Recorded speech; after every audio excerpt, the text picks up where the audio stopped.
Hey, it's Chris Hurst here with Sentinel Emergency Solutions. Today we're at Miners Towing here in Fenton, Missouri, and we're actually doing a class today on, we did some electrical vehicle awareness class. It was actually a lot of fun.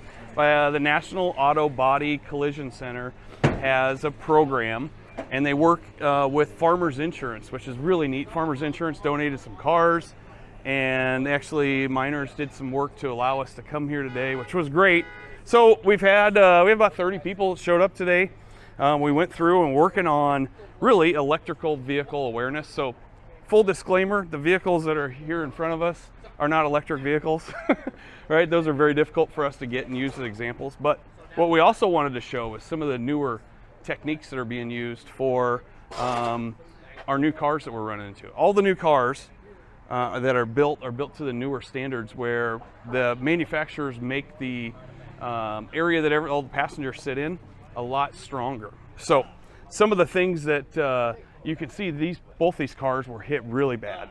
This car was T-boned on the passenger side, and really what's neat is the new steels they're using, borons, martensite steel, the high strength steels. Some of our old rescue tools won't actually work and won't be able to spread or to be able to cut the areas to be able to get in and help patients out that may be in the vehicle.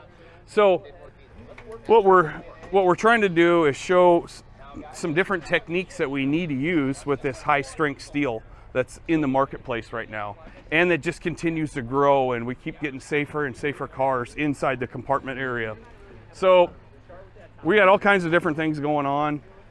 Really the biggest thing we're seeing and learning from is now you guys need to start looking at how do we, when we're getting into these cars, we need to work as a team.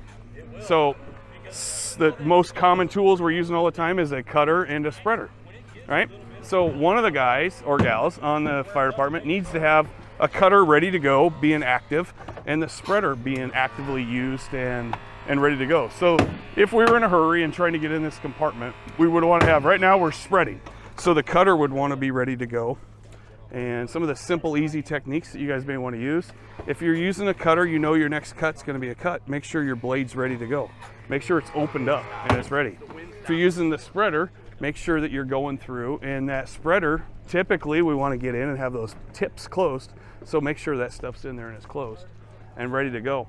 So this, we're working on just a couple different things. They were Rescue Redefined is in here, Nick Hercules and Aaron's over on the other car working, and just going through, and we're just helping out, working with some of the local departments here on some different techniques, some different things to start looking at and doing.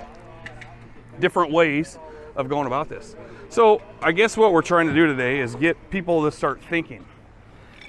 Okay, think about, how do we go in, if this is an electric vehicle, how do we go about doing this, right? One of the things we learned today is there's a telephone number that you guys can call 24 hours a day.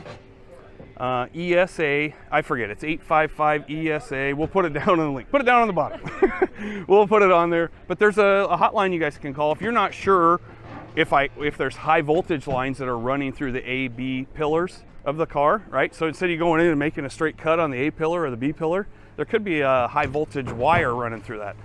And how do we know with all the different manufacturers making electric vehicles where everything's at? So there's a toll-free number that you guys can call and get somebody on the line 24/7 to help you out with that information. But we were looking at some of the different things with the electric vehicles and just different ways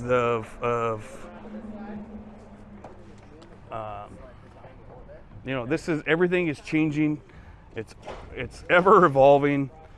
And so guys, make sure you're staying on top of the different trends or the different ways people are manufacturing their cars.